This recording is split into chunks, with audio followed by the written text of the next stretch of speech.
اللہ رب العالمین کا انسانیت پر یہ بہت بڑا کرم اور احسان ہے کہ اس نے اپنے آخری پیغمبر جناب محمد الرسول اللہ صلی اللہ علیہ وسلم کو رحمت للعالمین بنا کر مبعوث فرمایا ہے۔ آپ صلی اللہ علیہ وسلم کی رحمت صرف اپنوں کے لیے نہیں بلکہ بیگانوں کے لیے بھی تھی۔ آپ کی رحمت صرف انسانوں کے لیے نہیں بلکہ دیگر مخلوقات کے لیے بھی تھی۔ آپ کی رحمت صرف عرب کے لیے نہیں بلکہ عجمیوں کے لیے بھی تھی۔ آپ مشرق و مغرب میں رہنے والے، شمال و جنوب میں رہنے والے تمام انسانوں کے لیے، اپنے دور اور اپنے بعد آنے والے تمام انسانوں کے لیے رحمت للعالمین بن کر آئے ہیں۔ اللہ رب العالمین نے آپ صلی اللہ علیہ وسلم کی محبت کو اور آپ کی اطاعت و اتباع کو ہم سب کے لیے لازمی قرار دیا ہے، بلکہ جنت میں داخلے کے لیے ایک بنیادی شرط اطاعت رسول کو قرار دیا گیا ہے کہ جیسا کہ صحیح بخاری میں یہ حدیث موجود ہے، آپ نے ارشاد فرمایا میری امت کے تمام افراد جنت میں جائیں گے سوائے اس شخص کے کہ جس نے جنت میں جانے سے انکار کر دیا۔ صحابہ کرام نے عرض کی اللہ کے پیغمبر کون ہے کہ جو جنت میں جانے سے خود انکار کر دے؟ آپ نے فرمایا من اطاعنی دخل الجنہ ومن عصانی فقد ابا، جس نے میری بات مانی، میری اطاعت کی، وہ تو جنت میں داخل ہوگا، اور جس نے میری نافرمانی کی اس نے خود جنت میں جانے سے انکار کر دیا۔ تو یہ ہے آپ کی اطاعت کی، آپ کے حکم کی فرما برداری کی اہمیت۔ اس کے ساتھ ساتھ جہاں پر اللہ رب العالمین نے آپ کی محبت اور اطاعت و اتباع کا حکم دیا ہے، وہیں پر قرآن مجید میں اللہ نے اپنے پیغمبر صلی اللہ علیہ وسلم کی ذات اقدس کو اس قدر بلند مقام اور مرتبہ عطا کیا کہ آپ کی ذات پر درود پڑھنے کو اللہ تعالیٰ نے ہمارے لیے لازمی قرار دیا ہے۔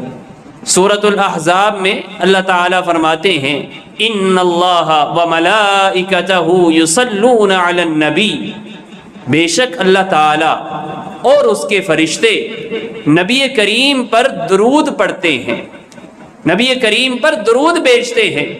یا ایھا الذین آمنوا، اے ایمان والو، صلو علیہ وسلموا تسلیما، تم بھی پیغمبر صلی اللہ علیہ وسلم پر خوب صلاۃ و سلام بھیجا کرو۔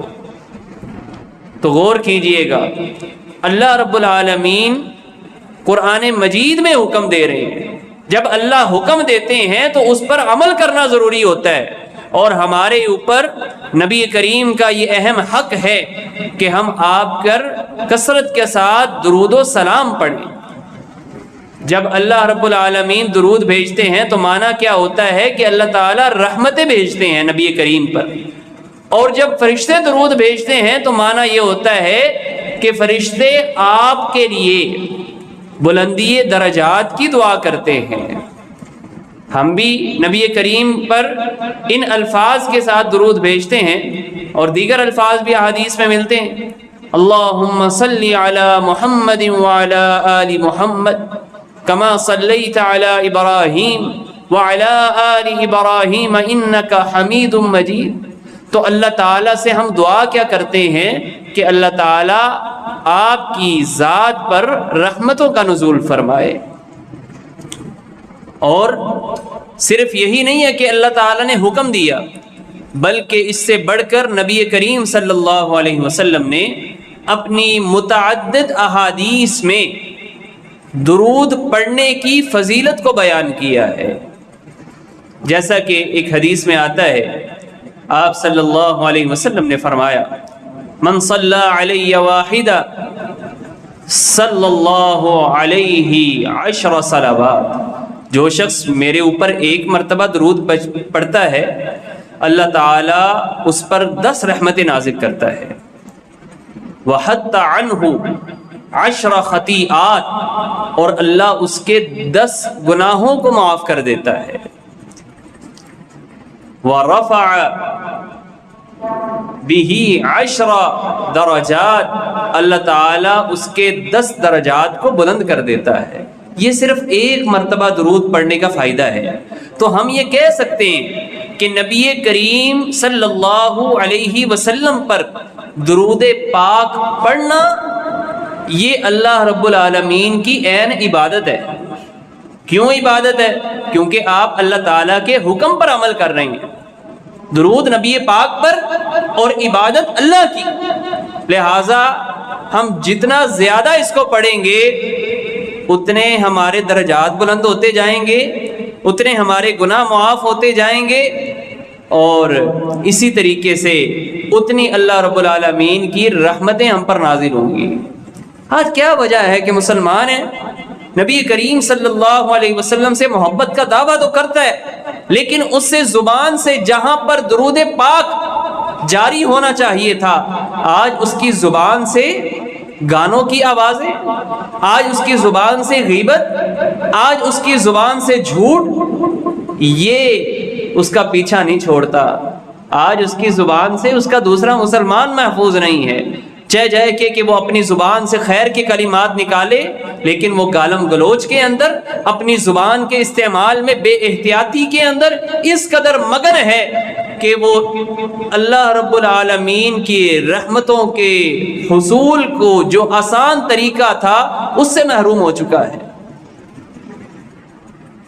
تو یہ ایک بہت بڑی سعادت کی بات ہے کہ ہم نبی کریم صلی اللہ علیہ وسلم کے اوپر درود پڑھیں. آپ نے فرمایا کہ تم جہاں کہیں بھی ہو تم مجھ پر درود پڑھو، اللہ رب العالمین اس کو مجھ تک پہنچا دیتے ہیں. تو ہمارا درود، ہماری یہ دعا نبی کریم صلی اللہ علیہ وسلم تک پہنچتی ہے. اللہ تعالیٰ کیسے پہنچاتے ہیں؟ جیسے اس کی شان کے لائق ہے. اور اسی طریقے سے دیگر احادیث اگر آپ پڑھتے چلے جائیے تو درود کی فضیلت کس طرح واضح ہوتی ہے. ایک صحابی رسول عرض کرتے ہیں اللہ کے پیغمبر، اللہ تعالیٰ کا یہ حکم ہے کہ آپ پر درود و سلام پڑھا جائے، صلاۃ و سلام پڑھا جائے. ہمیں یہ تو معلوم ہے کہ آپ پر سلام کیسے پڑھیں، لیکن ہم آپ پر صلاۃ کیسے پڑھیں؟ اب سلام کا پتہ کیسے ہے؟ یہ جو دعا ہم پڑھتے ہیں تشہد میں، التحیات للہ والصلوات والطیبات السلام علیک ایھا النبی ورحمۃ اللہ وبرکاتہ، اس میں ہم نبی کریم کے لیے اللہ تعالیٰ سے سلامتی کی دعا کرتے ہیں.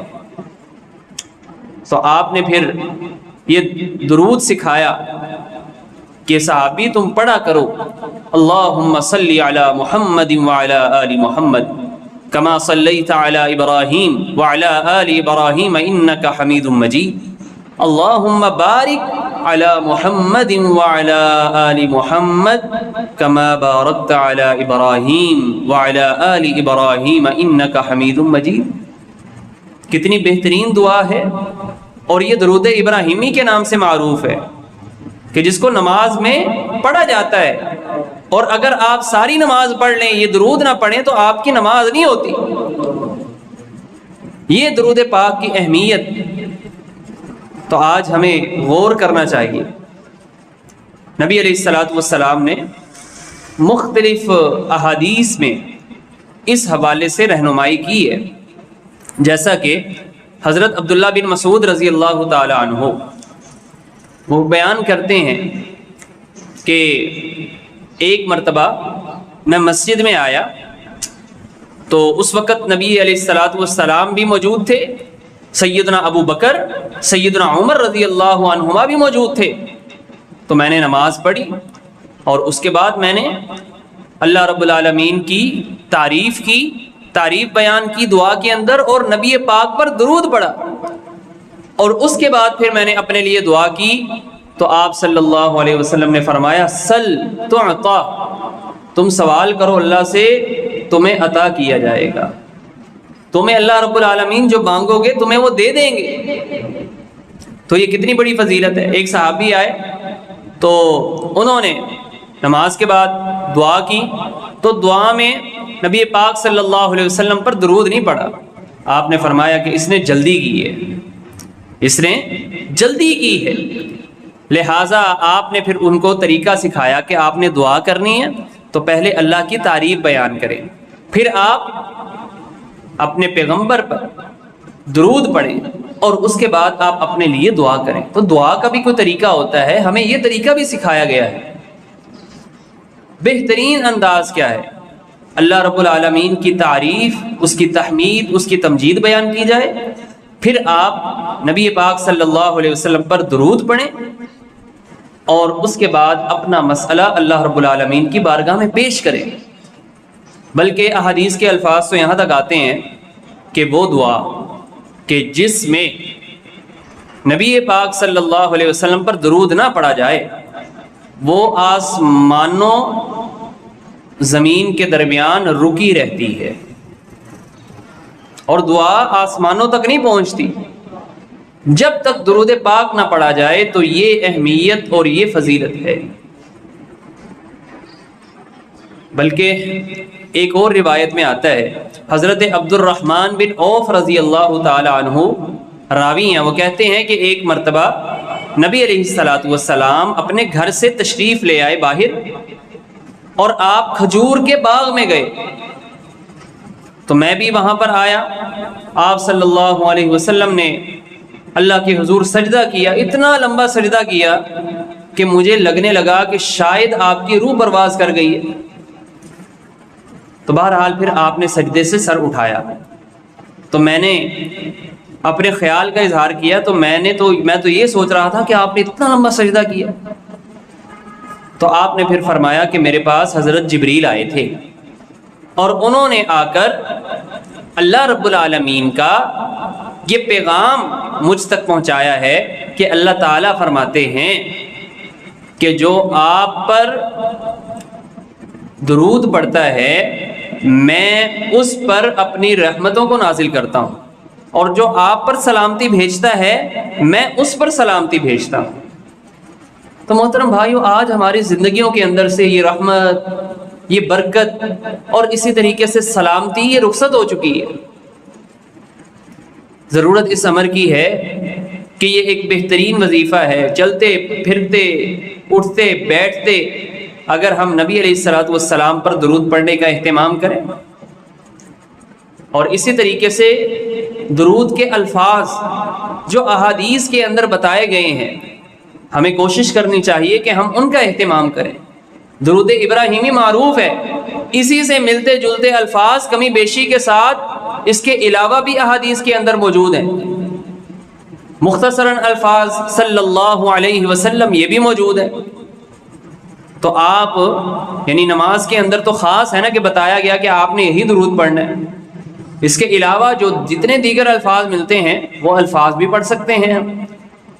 لیکن ایک طریقہ کار ہمارے ہاں جو اختیار کیا جاتا ہے کہ اپنی طرف سے درود پاک کے الفاظ ایسے بنا لیے جائیں کہ جو سنت کے خلاف ہے، تو یہ طریقہ کار نہیں ہونا چاہیے، جیسا کہ ہمارے ہاں بر صغیر میں لوگوں نے یہ طریقہ کار اختیار کیا، اپنی طرف سے الفاظ بنا لیے اور پھر اس کو مختلف درودوں کے نام رکھ کے اس کو جو ہے وہ معروف اور مشہور کرنا شروع کر دیا۔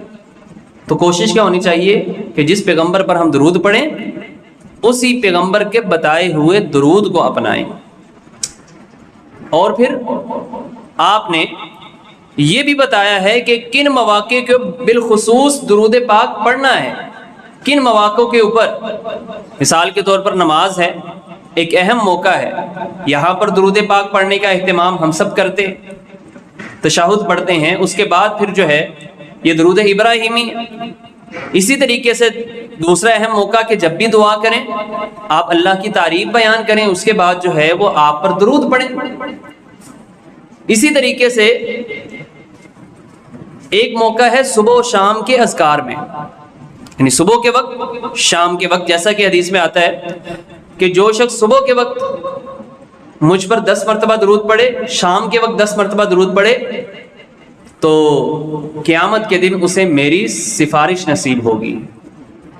مطلب چھوٹا سا ایک عمل ہے اور اس کے ذریعے اگر ہمیں اتنا بڑا فائدہ مل جائے تو اس سے بڑی اور سعادت کی بات کیا ہے.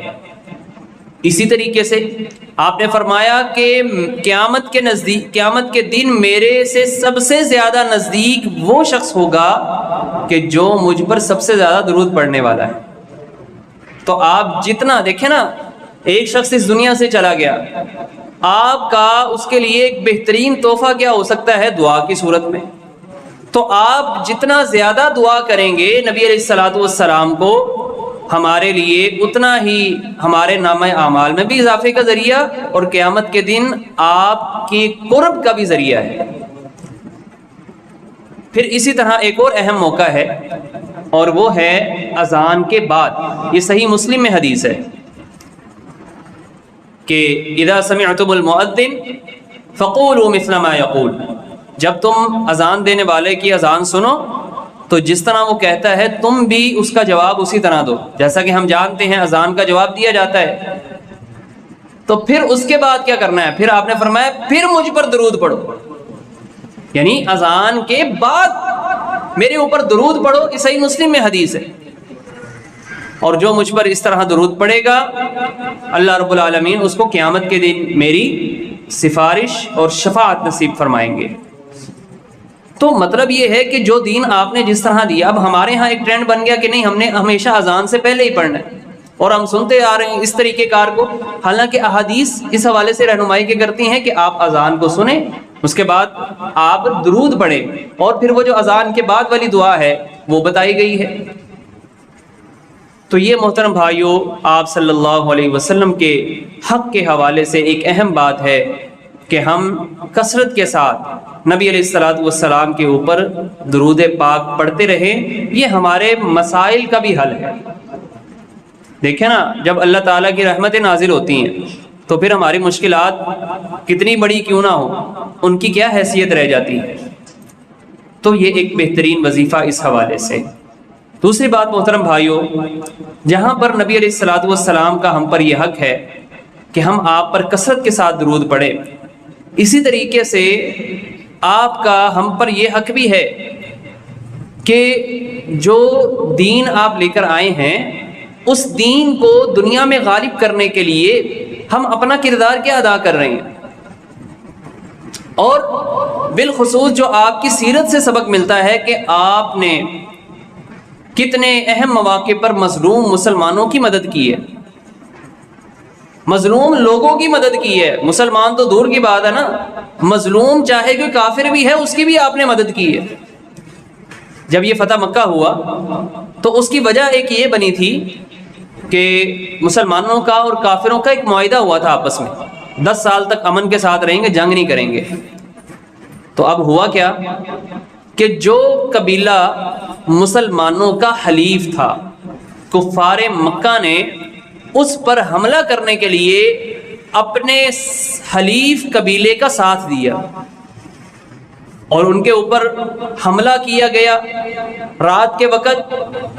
یہ شخص اس قبیلے کا کہ جن کے اوپر حملہ کیا گیا تھا، ایک شخص نبی کریم صلی اللہ علیہ وسلم کے پاس مدینہ میں آتا ہے اور آ کر آپ کو مدد کے لیے پکارتا ہے کہ اس طرح بے دردی کے ساتھ انہوں نے ہمیں قتل کیا اور اس طرح ہم پر ظلم کیا. نبی علیہ الصلوۃ والسلام اس وقت وضو فرما رہے تھے تو آپ نے اپنے گھر کے اندر سے اس کی صدا کے اوپر لبیک کہا کہ ہاں میں محمد صلی اللہ علیہ وسلم تمہارا ساتھ دوں گا، تمہاری مدد کر دی گئی ہے. اور پھر آپ نتیجہ دیکھیے کہ کس طریقے سے آپ نے مکہ کو فتح کیا اور ان ظالموں کے خلاف آپ نے بھرپور اقدام اٹھایا. آج ہمارے سامنے یہ صورتحال واضح ہے، لیکن آج ہماری آنکھیں کھولنے کے لیے یہ کافی نہیں ہے. آج بیت المقدس مسلمانوں کا قبلہ اول اور اس کے اندر بسنے والے مسلمان، آج ان کی صورتحال ہمارے سامنے ہے. آج 58 کے قریب مسلمانوں کے ملک ہے. ضرورت اس امر کی ہے محترم بھائیوں کہ آج ہم جس طرح امریکہ اسرائیل کا کھلم کھلا ساتھ دے رہا ہے، صرف دعویٰ نہیں بلکہ اپنی امداد، اپنی کمک بھی بھیج رہا ہے، کیا آج ہمارے یہ ممالک اسی طریقے سے ان بھائیوں کے ساتھ کھڑے ہوئے ہیں کہ نہیں کھڑے ہوئے؟ آج ہمیں عوام کو اپنے لیول پہ دیکھنا ہے، کم از کم ہم ان کے لیے دعاؤں میں ان کو یاد رکھیں کہ آج صورتحال یہ ہے کہ ادویات کی قلت، اور اسی طریقے سے ایک جیل کی صورتحال کہ جس میں ہر طرف سے خوراک کو اور دیگر چیزوں کو بند کر دیا گیا۔ نبی علیہ الصلوۃ والسلام نے اگر ہمارے دلوں کے اندر ان کے لیے کوئی درد پیدا نہیں نہ ہوتا تو پھر یہ جان لیجئے کہ ہمارے ضمیر اب زندہ نہیں ہے، کہ آپ نے فرمایا مثل المؤمنین فی توادہم وتراحمہم، مسلمانوں کی مثال آپس میں محبت میں ایسی ہے جیسے ایک جسم ہے، جسم کے ایک حصے میں تکلیف ہوتی ہے پورا جسم اس کو تکلیف کو محسوس کرتا ہے۔ آج کیا ہماری مثال یہ ہے؟ آج اسرائیلی بیان کیا دے رہے ہیں کہ یہ واقعہ جو ہمارے پہ حملے کیے گئے ہیں نا، یہ واقعہ ہمارے لیے 9/11 کی حیثیت رکھتا ہے، اور اس طرح کے واقعات ہمیں متحد کرنے کے لیے کافی ہیں محترم بھائیوں۔ لیکن افسوس ہے کہ آج ہماری صفوں کے اندر اتحاد ہی نہیں ہے، ہم آپس میں متحد ہونے کے لیے تیار نہیں ہیں۔ تو محترم بھائیوں، سوشل میڈیا کا ہتھیار ہمارے پاس ہے، آج ہم اس کو اپنے ان بھائیوں کے لیے، ان کے حق میں آواز اٹھانے کے لیے استعمال کریں، اپنی دعاؤں میں ان کو یاد رکھیں۔ اور قرآن مجید کی یہ آیت جو سورۃ آل عمران میں ہے، سورہ نساء میں ہے، یہ آج کے حالات سے کس قدر مطابقت رکھتی ہے۔ اللہ تعالیٰ فرماتے ہیں وَمَا لَكُمْ لَا تُقَاتِلُونَ فِي سَبِيلِ اللَّهِ، مسلمانوں تمہیں کیا ہو گیا ہے؟ اللہ کے راستے میں اٹھتے کیوں نہیں ہو؟ قتال و جہاد کیوں نہیں کرتے؟ وَالْمُسْتَضْعَفِينَ مِنَ الرِّجَالِ وَالنِّسَاءِ، حالانکہ صورتحال یہ ہے کہ کمزور عورتیں، بچے اور مرد اللہ سے یہ دعا کر رہے ہیں کہ اللہ ہمیں ان ظالموں کی بستی سے نکال دے، اے اللہ ہمارا کوئی مددگار بھیج دے۔ لیکن آج مسلمانوں تمہیں کیا ہو گیا، تم کیوں نہیں اٹھتے؟ تو آج ہمارا حکومت وقت سے یہ مطالبہ ہے کہ پاکستان کا بیانیہ پرزور انداز میں فلسطینیوں کی حمایت میں، ان مظلوموں کی حمایت میں اٹھائیں کہ جب ان کے اوپر ظلم ہو رہا تھا اس وقت کوئی بول نہیں رہا تھا، لیکن آج اگر ان کے علاقوں کے اوپر حملے کیے گئے تو آج ہم اس کو بنیاد بنا کر پورے کے پورے بیت المقدس کے اوپر اور یروشلم کے اوپر اپنے کنٹرول کو قائم کریں۔ یہ سراسر جارحیت اور یہ ظلم ہے۔